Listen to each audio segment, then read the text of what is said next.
almost like you made it happen. So, ChatGPT and AI. I just want to say a few words because, hey, it is the big elephant in the room, right? When it comes to a lot of college classes. ChatGPT is a valid tool for programming. Real programmers use it for real stuff all the time. How many of you have heard the term vibe coding? Anybody? Basically, that means writing code. You're the only one. So ahead of time. So what that means is using ChatGPT to write your code for you. Now, could you vibe code your way through this class? Yeah, you could. I'm not gonna lie. I'm gonna tell you the truth. Every single thing you could do in this class could be vibe coded. It's a great shortcut, but there are risks and limitations. Do I use ChatGPT when I code? Absolutely. But you got to know, I've been programming since I was like 7 years old. Okay. Ever since I figured out that I could sit down at a computer and make a video game, I was obsessed with coding. So I've been doing it a long time. Why does that matter? I'll tell you in a second. What I want you to ask yourself is what you want to get out of this class. Because you vibe code your way through this class, you will get nothing from it.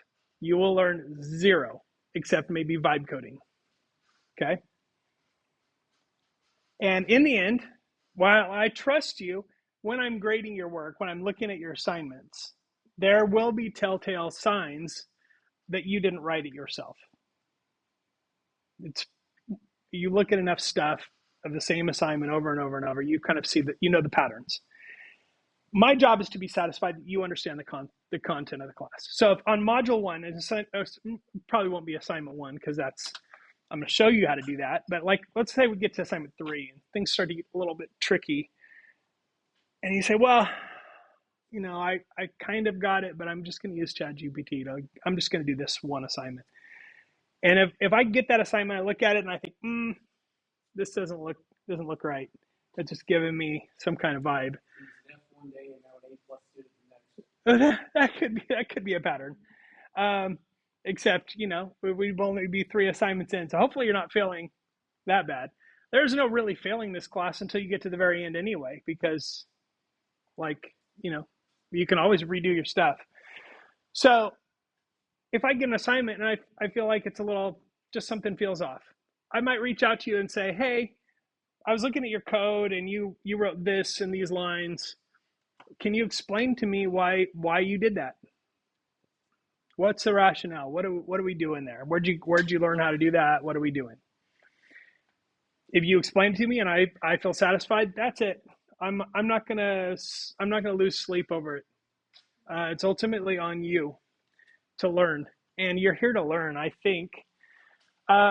But when it comes to using artificial intelligence tools for coding, let me just issue you a word of caution. Using AI to write code is a little bit like flying a 747. How many of you know how to fly a 747? Exactly, right? But if I sat you behind the wheel of a 747 right now, let's say we go out, Meadowsfield is too small, so we can't go there. Let's say I pull up at LAX with a bus full of my students, and one by one, we're each going to take a turn, right? So you've all seen the cockpit of an airplane with all the buttons and dials but you kind of probably recognize a few things, right? Like the wheel and maybe the throttle, or you've seen enough movies or whatever. You would, yes. So you've seen some stuff. You've seen some movies. You know some things. Maybe you could get the plane like moving a little bit. Maybe you could taxi down the runway. You kind of, if you've flown before, you probably kind of know how it works. They taxi down to the one end of the runway and they turn around and then they pause for that moment before they hit the gas, right? Maybe you could get the airplane in the air. But at some point, the task of flying a 747 or controlling that giant aircraft is going to become too much for you. But at that point, you're too far in. You're kind of screwed because not only do you not know how to do it, you've kind of overcommitted yourself. And so the analogy I'm trying to make is this. If you start vibe coding assignments at some point in the class, you will reach a point in this class where not only are you in over your head, but you've been vibe coding earlier assignments and not learning that stuff as it builds. So you won't have a clue how to fix it or how to do this.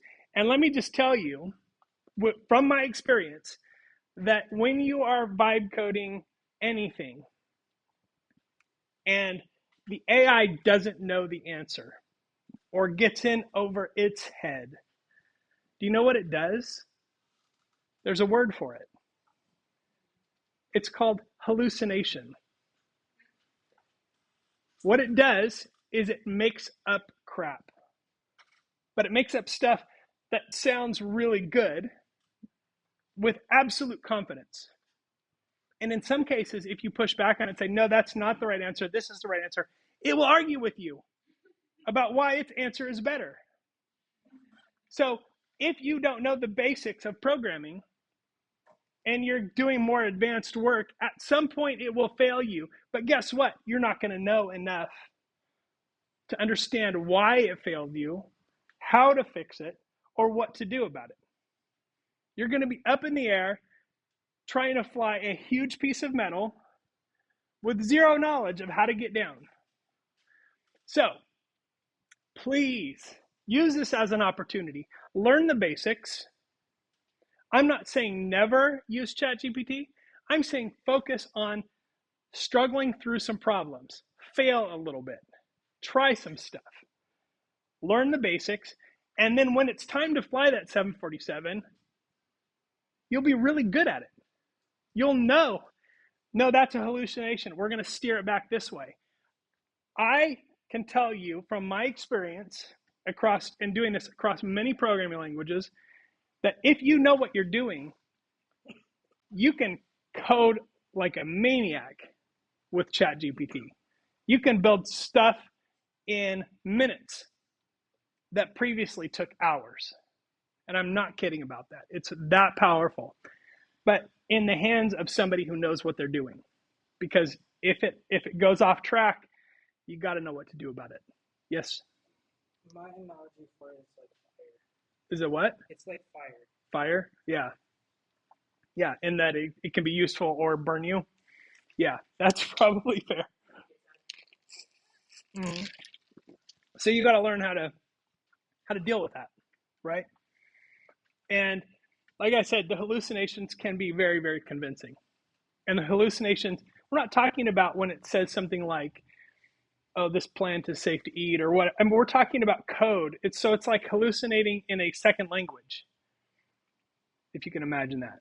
So if any of you are bilingual, have taken a class on a different language, like imagine somebody telling you a lie, but in a different language. It's a whole layer of complexity that you're not equipped to understand.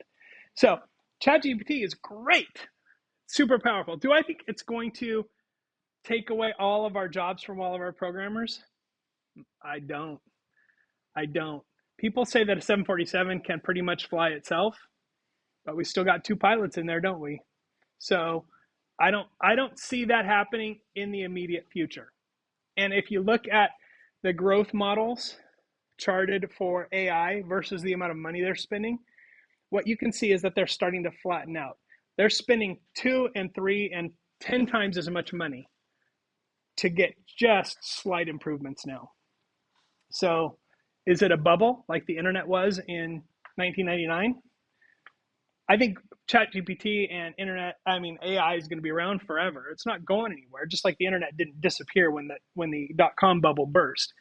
But those companies, we're going to see some shifting. That's my prediction. Maybe this semester, maybe next semester, maybe a couple of years from now, we're going to see some interesting things. AI is going to be around. Is it going to replace all our jobs? No, it's not. I've seen AI ads, I've seen AI products. Yeah, it's going to change a lot of stuff. Yeah. It's even getting fingers now. Yeah. Yes, it's getting fingers correct. You can't see if something's written by AI just because it has an M dash in it anymore. I mean, like the telltale signs, those are going away. But is it sophisticated enough to do a complex job? No, it's not. And I think it's going to be a while before we get there. That's just my prediction. I could be wrong. So, in addition to ChatGPT, I have provided you with a Python artificial intelligence powered teaching assistant. You may use this anytime for any question. It has been preloaded with all of the information about this class. It's available on our Canvas homepage. You can ask it any question that you would ask me, and it should be able to give you the answer, including copying and pasting your code into this window and saying, this code is giving me an error. Help me fix it. Well, it won't give you the answer. It won't fix it for you, but it will provide you with suggestions of things that you should try. It will help walk you through the process. So if you're working on a code project in the middle of the night, you get stuck, you could text me and wait till the morning, or you could try that. It's very, very useful. And it's not going to hallucinate on our projects because it already knows the solutions to them. So